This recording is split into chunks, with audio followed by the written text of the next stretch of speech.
Hi, folks. This week we are going to focus on social relationships, and this covers chapter 7 of the readings. But what I also want to point out is that we're going to cover some of chapter 6, which is provided to you on Moodle as well.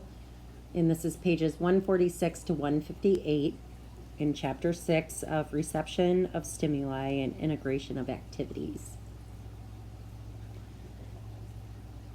So what I want to point out is that both the nervous system and the endocrine systems control insect behavior.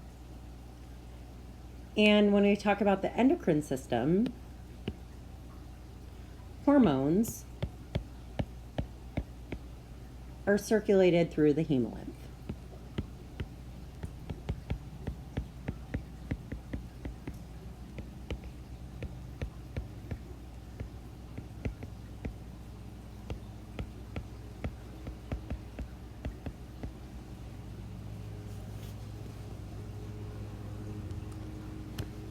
So both the nervous and endocrine systems are going to control insect behavior, and we're going to focus here on orientation and directed movements of insects. So the first that we're going to cover is taxis. So this is movement that orients the whole body to an environmental stimulus. So this is under control of the nervous system, but can also be modified by learning. So for example here, you're looking at a back swimmer. And back swimmers have light receptors on their ventral surface and therefore swim upside down, which is why we see them in this orientation as they're swimming.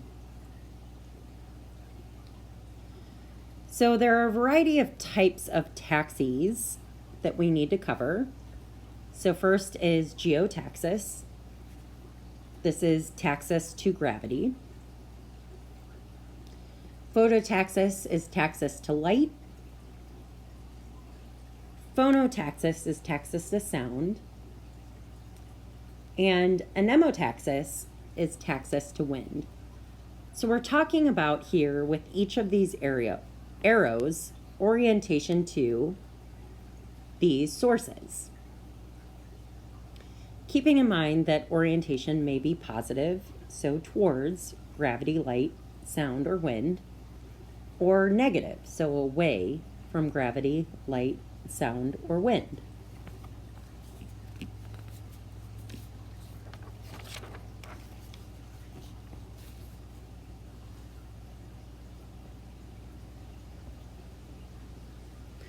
So let's talk a little bit about fixed action patterns and instinct behaviors.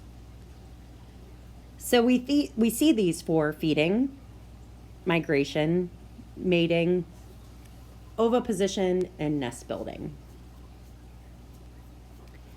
And ultimately, what we see is that for feeding, migration, and oviposition, this tends to be governed by hormones. So you're looking at some examples here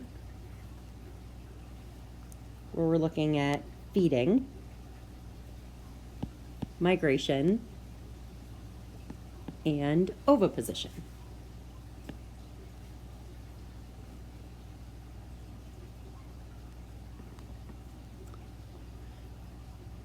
So as we define learning, it's the change in behavior as a result of experience. And spatial learning is critical for species like bees and ants that are social and repeatedly return to a nest or a food source. And typically they're using landmarks in order to do this. So here you're looking at a honeybee that's using landmarks to get back to its hive.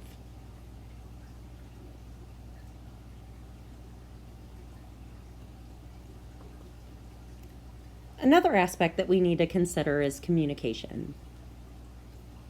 And this occurs when an individual provides a visual, tactile, auditory, and or chemical signal that influences the physiology or behavior of another individual.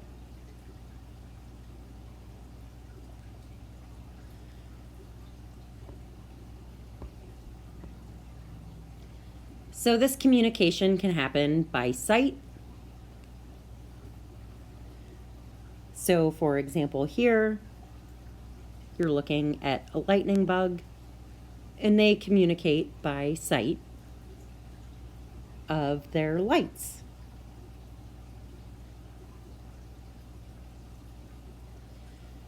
They can also communicate by sound. So for example, katydids and crickets rub their wings together to produce sounds. And here in this picture, you're looking at a cicada. And they rub sound-producing membranes called tymbals.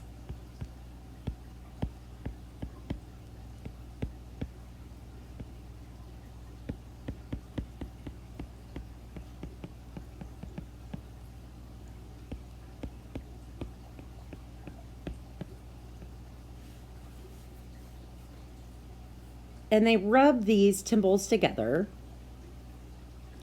by contracting their muscles.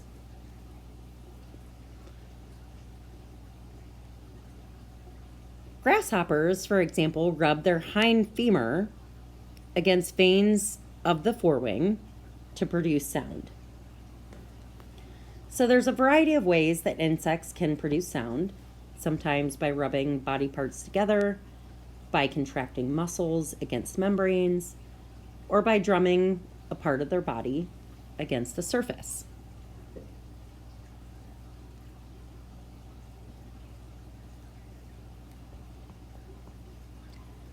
Communication can also happen by chemicals. So typically when we think about chemicals, we're talking about pheromones.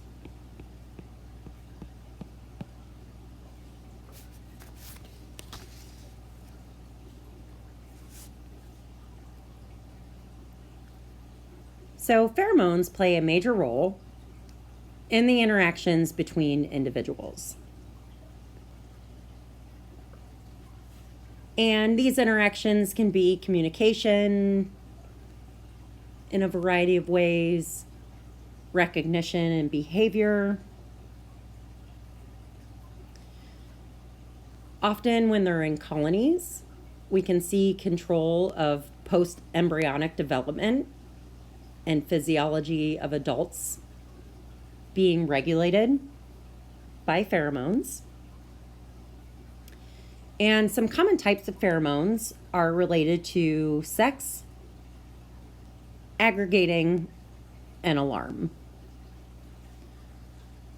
So for example, what you're looking at in this top picture here, we're looking at soldier leafcutter ants that are intermixed with a variety of other caste systems, and they lay down a pheromone trail to keep foragers on a path from their nest to the food source. Here you're looking at a pine bark beetle, and it actually releases aggregating pheromones to attract individuals to host trees.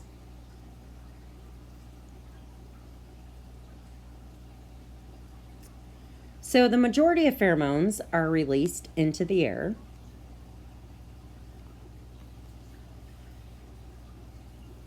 And typically what we see are that the setae on insects are associated with chemoreceptor neurons.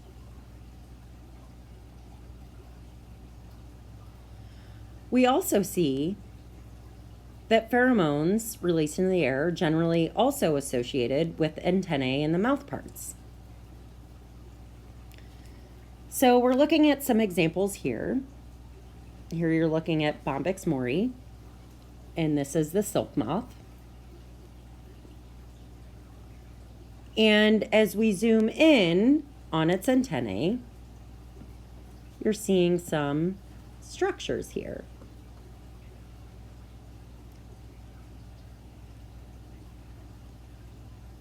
And actually, this is getting a little bit distorted. So this, sorry, as I see this going through notability.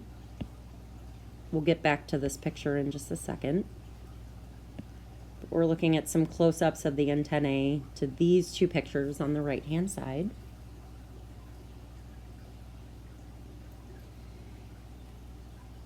And what we're looking at here is a close-up, essentially, of the antennae.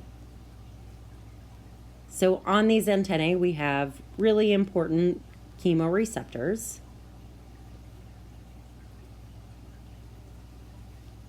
And then we have pores, as we zoom in even closer on the setae, which are direct chemical signals that go to the nervous system. Here what you're looking at is the leg of a blowfly.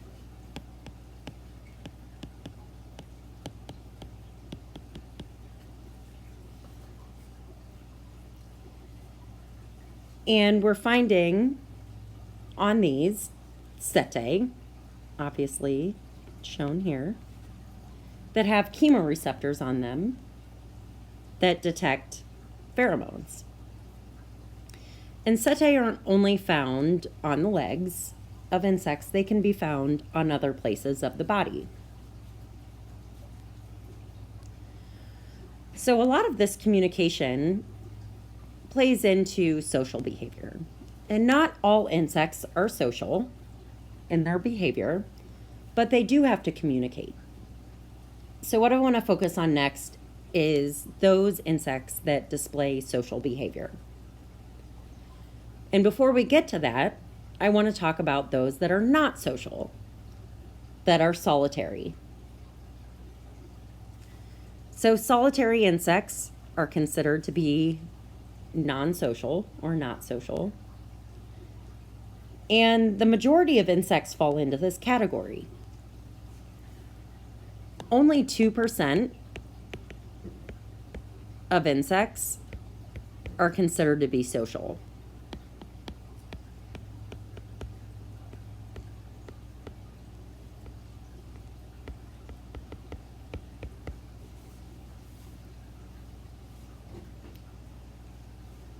So even solitary insects have interactions among adults.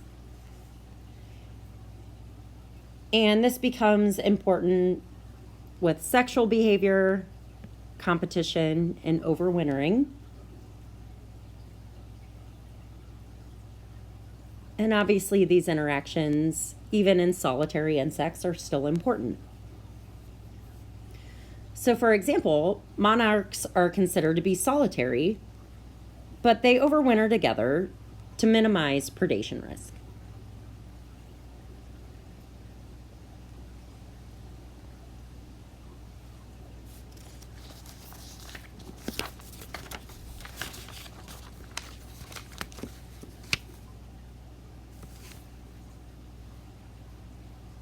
So another solitary behavior that becomes important is mass provisioning. So this is provision for offspring by leaving an egg in a food-rich habitat. So the adult does not return to add food once the egg is hatched. And we're looking at some examples here. We're looking at mason bee larvae within their cells here. And they are provisioned with their food that's supplied by the mom. Here, for example, you're looking at eggs of a cabbage white butterfly, and they're directly laid on their food source.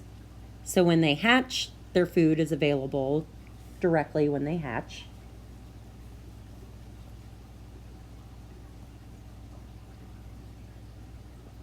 So outside of solitary, we now get into different types of what we may consider to be social behaviors. So subsocial insects, we have adults protect and or feed their own offspring for a short period of time after hatching. And we call this progressive provisioning. So the parent leaves or dies before offspring become adults. So here what we see is an earwig adult female that's protecting her eggs. So protecting the offspring for a short period of time, but leaves before they become adults. Another type of social behavior that we have is called parasocial. So this is the interaction of adults of the same generation. So we have 3 types of parasocial behavior that I'm going to scroll up to. We have what we consider communal colonies or communal aggregations. And this is when adult females inhabit the same nest, but each constructs and provisions cells for her own eggs. So here we have the benefit of protection from predators, as one female is generally present at the nest. Another type of parasocial type of behavior is quasi-social. So the adult female may cooperatively make and provision brood cells with other females while still laying her own eggs. And then we have semi-social, where some females mate and lay eggs. They serve as queens. And others of the same age may or may not mate, but fail to lay eggs, and they become part of this worker-like lifestyle and behavior. And this is the reproductive division of labor. And this is the most advanced type of relationship when we get to parasocial behaviors.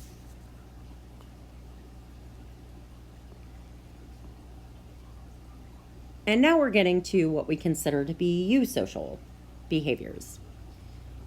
And these are highly specialized social systems, and it generally includes these 3 characteristics. We usually have individuals of more than one generation living together, cooperative care of young, and division of individuals into sterile or non-reproductive and reproductive caste systems. So example for honeybees, Apis mellifera, we have our female worker, we have our fertile queen, and we have our male drone. And what we see is that they live in a highly eusocial system where our worker bees, our females, have a variety of tasks that they complete based on the stage of their life. We have lots of generations living together, and we have our non-reproductive workers, our reproductive queen, and our male drones. So what I want to focus on next is the evolutionary benefits of eusociality. So one of the major benefits is that we get defense for the colony. And this leads to increased survivorship of the colony and of individuals. So here you're seeing some ants that are attacking an incoming predator to the colony.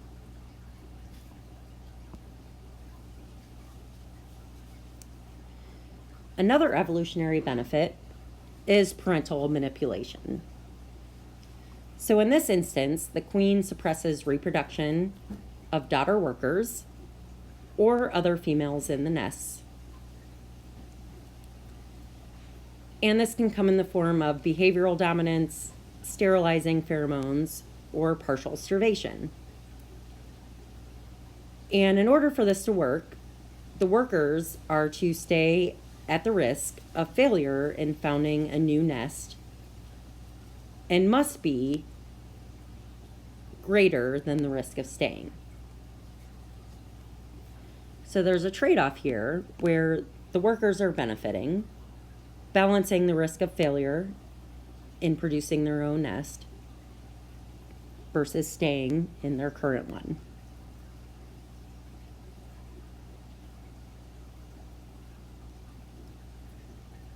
So again, just to reiterate, suppression happens in 3 different ways with parental manipulation, behavioral dominance, sterilizing pheromones, and partial starvation.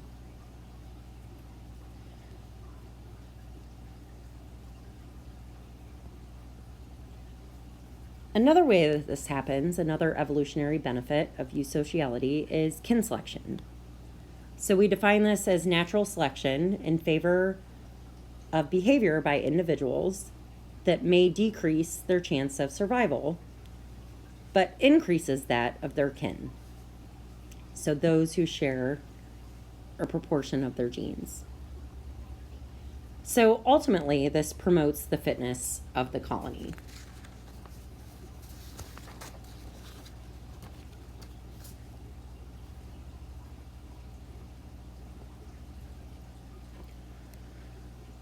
So next I want to talk a little bit about common eusocial behaviors. And some of the common eusocial behaviors that we see is coordinated defense of the colony, discovery and efficient exploitation of resources, whether that is food, water, nest sites, or nest materials, maintenance of sanitary or a stable nest environment, and or transfer of the nest and accumulated resources to the next generation.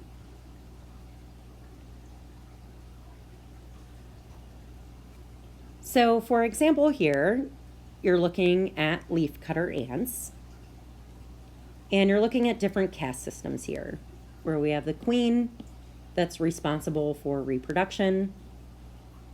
We have our gardeners and nursers, which are doing the role of tending their fungus garden, feeding larvae. Some of them we call parasols or riders. They can also be called minima. And that's what you're looking at here. These are what we call these little riders on top of the leaves. And they provide a defense against aerial attack. So what this means essentially, our minima will colonize these little leaf pieces, and they will scrape off any sort of small pathogens that come from the soil or come from aerial sources.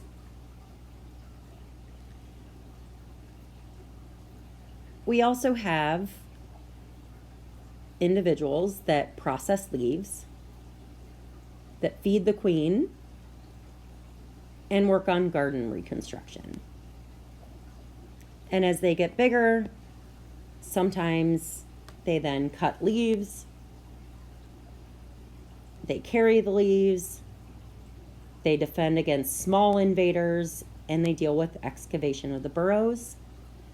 And then as they get larger, they're then responsible for defense, and that's what we call soldiers.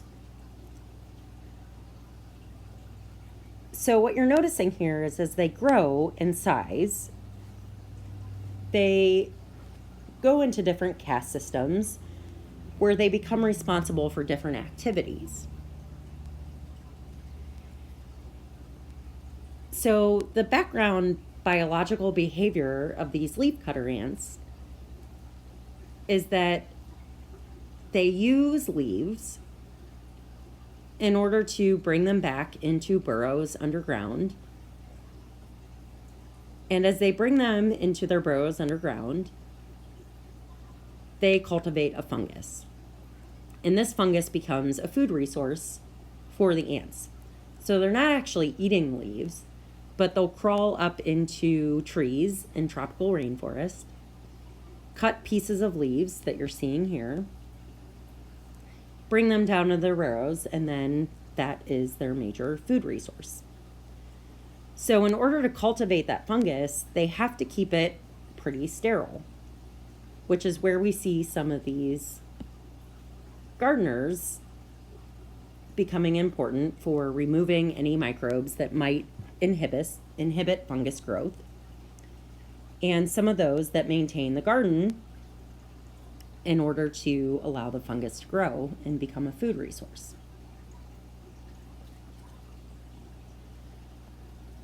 So we focused a little bit on European honeybees as we got to open a hive and look at them. But obviously honeybees are social insects. So we see castes that we break down into the queen, the drone, and the worker. So our queen is the female. She's responsible for laying eggs. She lives for 2 to 3 years, and typically we only have one queen per colony. The drones are males. They fertilize the queens of other colonies, and they die after mating. Typically, we only have 0 to 500 per colony. And then the worker females constitute the majority of the eusocial colony, 2,000 to 60,000 per colony. And they're important for a variety of reasons. They're responsible for cleaning out cells, circulating air in the hive with their wings. They feed larvae, they guard the hive entrance, they collect pollen and nectar. And they live only for about 45 days. And typically they die when their wings are completely worn. So one thing to point out is that there is some important sex determination that happens here. And often with eusocial insects, we see what we call haplodiploid sex determination.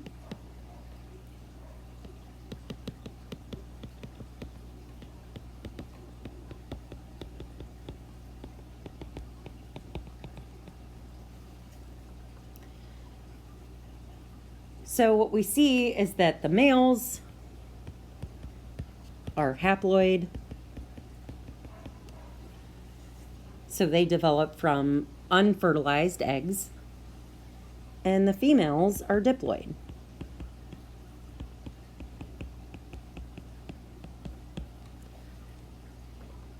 Developing from fertilized eggs.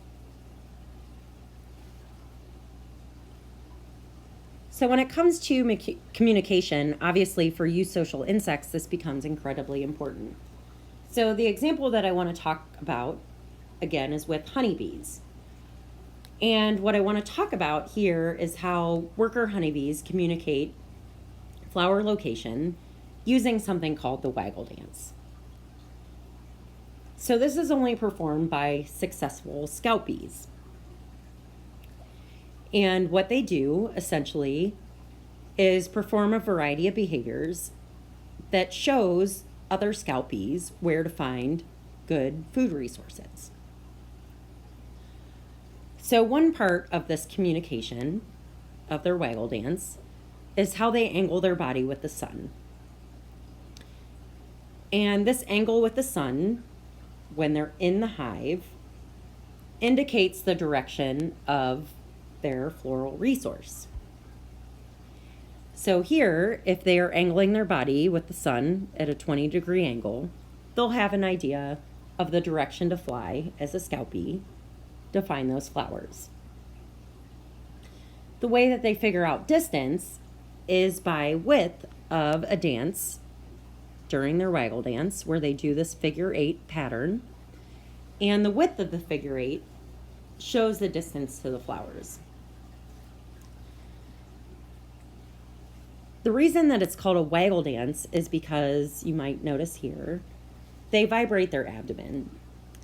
And there's some indication that the amount of how far they vibrate their abdomen back and forth may also have something to do with distance. So there is a short video in Moodle that I'm going to ask you to look at that talks a little bit more about the waggle dance.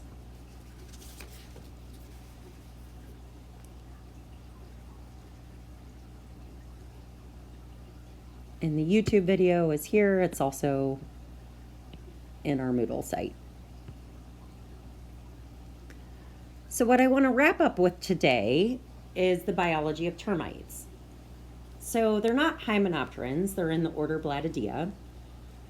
And we've had a little bit of discussion about Blattidia, and I want to kind of clear some things up about this order. So termites formerly were in the order Isoptera.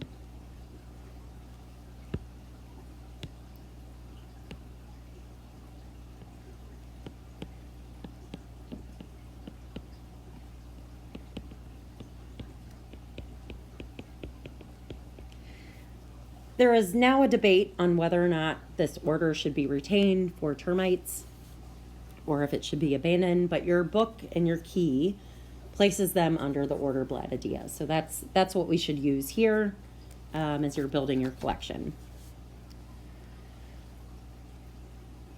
So I want to talk a little bit about the biology of termites, and we'll start here. We have our reproductive stage called our elates. And these are our primary reproductives. And they are the only individuals with fully developed wings. And this happens during their last molt. They then move into what we consider supplementary reproductives, where they're capable of reproducing, but their development has been inhibited. And they can replace dead and declining primary reproductives. We also have a caste called our workers. And our workers are our most numerous. They're sterile, wingless, they're foragers, and they deal with nest construction and tend to young. So as we look at this diagram here, we are looking at our supplementary reproductives here, and our primary reproductives here, and our workers up here. Another caste system are our soldiers. They have a large head, they provide defense, and they tend to cluster at openings to the nest.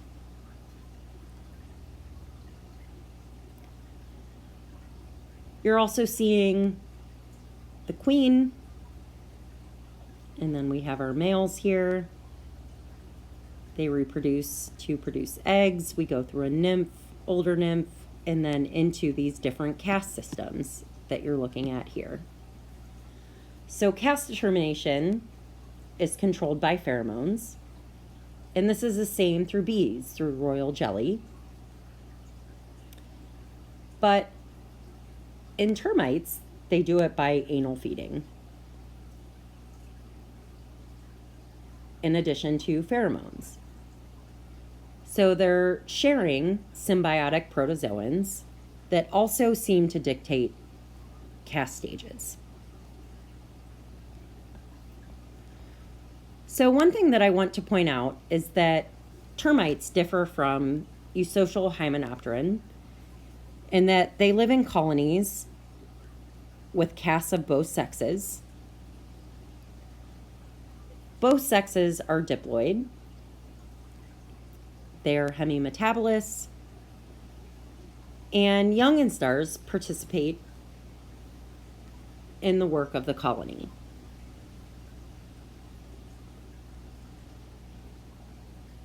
So here you're looking at some termite examples, and you may be familiar with some termites that can build really giant mounds that they build in order to create essentially an air conditioning unit to keep their colony cool.